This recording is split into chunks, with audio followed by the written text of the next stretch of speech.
இன்றே டவுன்லோட் செய்து உங்கள் ஃபேவரட் ஷோக்களை என்ஜாய் பண்ணுங்க.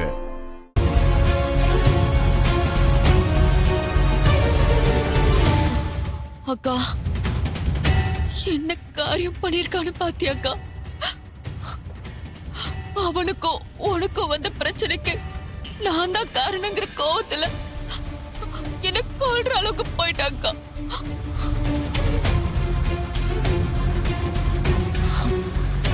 அக்கா, நான் சாகரத்தை பத்தி கவலைப்படலக்கா. இந்த உயிர் இருக்கிறதே உனக்காக தான்க்கா. ஒரு தாய் வயித்துல பிறந்தோம், கடைசி வரைக்கும் ஒன்னா இருக்கணும்னு நான் ஆசைப்படுறேன். ஆனா என்ன கொல்லணும்னு அவன் நினைக்கிறான், நம்மள பிரிக்கணும்னு அவன் நினைக்கிறான்க்கா.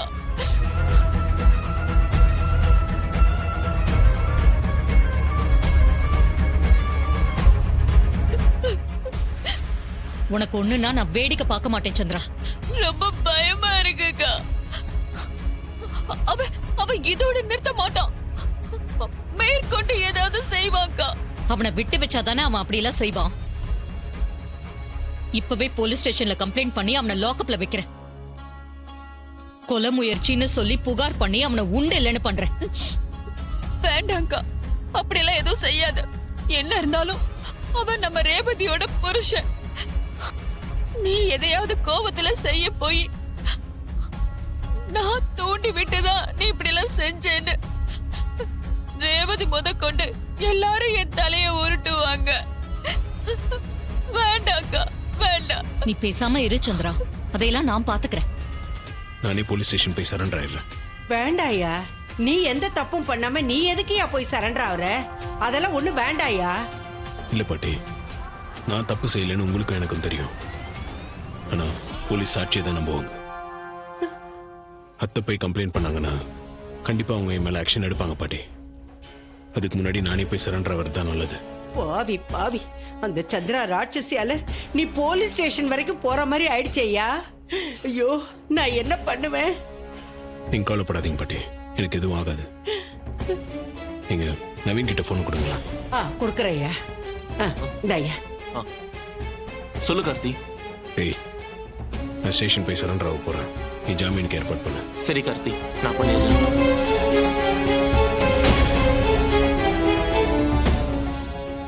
என்னாச்சு பாட்டி? அந்த சந்திரா சிரிக்கி இருக்காளே, அவ தன்னைத்தானே கத்தியால குத்திக்கிட்டு பழைய கார்த்தி மேல போட்டிருக்காமா. இது எதுவுமே தெரியாம உன் அம்மாக்காரி என் பேர மேல போலீஸ் ஸ்டேஷன்ல கம்ப்ளைண்ட் கொடுத்து வச்சிருக்காளாமா.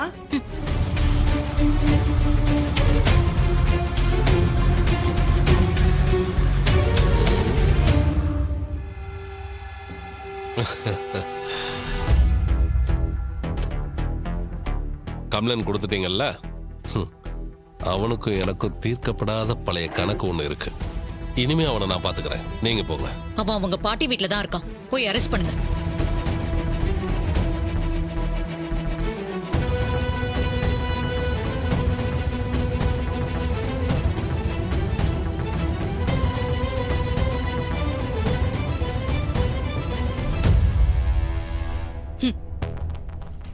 பரவாயில்லையே, நான் கேஸ் கொடுப்பேன்னு தெரிஞ்சு நீயே வந்துட்டியா? சரியான மூளைக்காரன் தான்டா நீ. அத்தை, உங்க தங்கச்சி தான் ஏதோ லேபர்ஸோட பிரச்சனை பண்ணிட்டு இருக்காங்கன்னு எனக்கு போன் வந்துச்சு. அதனாலதான் நாங்க போனோம். ஏய், செய்யறத செஞ்சுட்டு இப்ப நல்ல மாதிரி நடிக்கிறியா? நீ சொல்ற கதையெல்லாம் நம்புறதுக்கு நான் ஒன்னும் பழைய சாமுண்டீஸ்வரி இல்ல.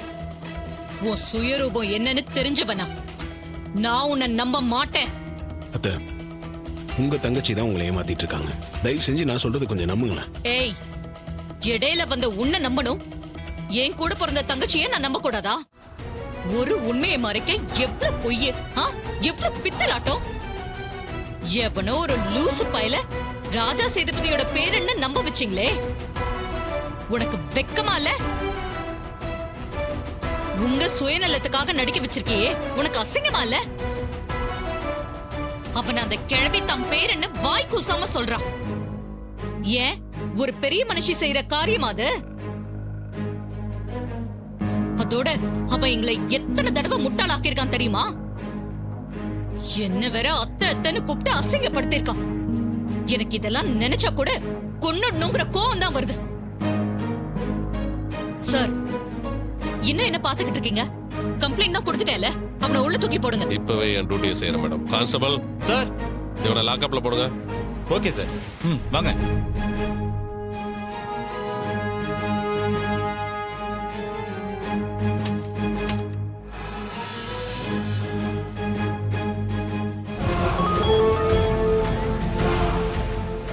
இன்ஸ்பெக்டர், நான் காளியம்மா பேசுறேன். சொல்லுங்க மேடம். அந்த சாமுண்டீஸ்வரியோட மருமகன் இப்ப லாக்அப்ல தானே இருக்கான்? ஆமா மேடம், சாமுண்டீஸ்வரியா கம்ப்ளைண்ட் கொடுத்திருக்காங்க. அவனை லாக்அப்ல வச்சிருக்கேன். இன்ஸ்பெக்டர், அவனை உயிரோட விடாதீங்க. லாக்அப்ல வச்சே ஆளை க்ளோஸ் பண்ணிடுங்க. என்ன பிரச்சனை வந்தாலும் நான் பாத்துக்கிறேன். நீங்க ஆளை மட்டும் சைலண்டா முடிச்சிடுங்க. நானும் இதுக்காகத்தான் மேடம் இவ்வளவு நாளா காத்துக்கிட்டு இருந்தேன். இவன் எப்படா மாட்டுவான், வஞ்சம் தீக்கலான்னு பாத்துக்கிட்டு இருந்தேன். இப்ப வசமா வந்து மாட்டிக்கிட்டான். அந்த சாமுண்டீஸ்வரியும் நம்ம என்ன பண்ணாலும் கேட்க போறதில்ல. யாருக்கும் எந்த சந்தேகமும் வராத மாதிரி அவன் கதையை முடிச்சிடுறேன். நீங்க கவலைப்படாதீங்க. காரியத்தை கச்சிதமா முடிங்க. உங்களுக்கு வேண்டியதை நான் செய்யறேன். மேடம், சீக்கிரமே அவன் செத்துட்டாங்கிற தகவல் உங்களை வந்து சேரும். கவலைப்படாதீங்க.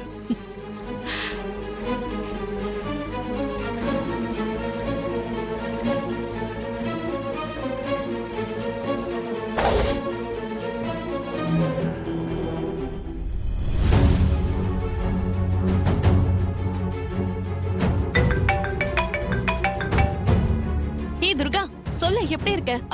அக்கா, இங்க ஒரு பெரிய விஷயம் நடந்து போச்சு. என்ன பெரிய விஷயம்? கார்த்தி மாமா போலீஸ் ஸ்டேஷன் போயிருக்காரு. அப்புறம் எதுக்கு ஸ்டேஷன் போயிருக்காரு? ஏதாவது பிரச்சனையா? பிரச்சனை பண்ணது சித்தி தான்க்கா. அவங்களால மாமா போலீஸ் ஸ்டேஷன் போற மாதிரி ஆயிடுச்சு. அப்படி என்னதான் அவங்க பண்ணாங்க? மாமாவை சித்தி போன் பண்ணி வர சொல்லி சித்தி தன்னைத்தானே கத்தி எடுத்து குத்திக்கிட்டு மாமா தான் குத்தினாருன்னு அம்மா கிட்ட போட்டு கொடுத்திருக்காங்க. அம்மாவும் அதை உண்மைன்னு நம்பி மாமா மேல போலீஸ்ல கம்ப்ளைண்ட் கொடுத்துட்டாங்க. அதனால மாமாவை தேடி போலீஸ் வர்றதுக்குள்ள அவரே ஸ்டேஷனுக்கு போயிட்டாரு. என்னடி, இந்த சித்தி அடங்கவே மாட்டாங்களா? ஏதாவது பிரச்சனை பண்ணிக்கிட்டே தான் இருப்பாங்களா? ஏன் இப்படி இருக்காங்கன்னு தெரியல. சரிக்கா, இந்த விஷயத்த சொல்லலான்னு தான் நான் உனக்கு கால் பண்ணேன். நான் வச்சிடுறேன். சரிடி.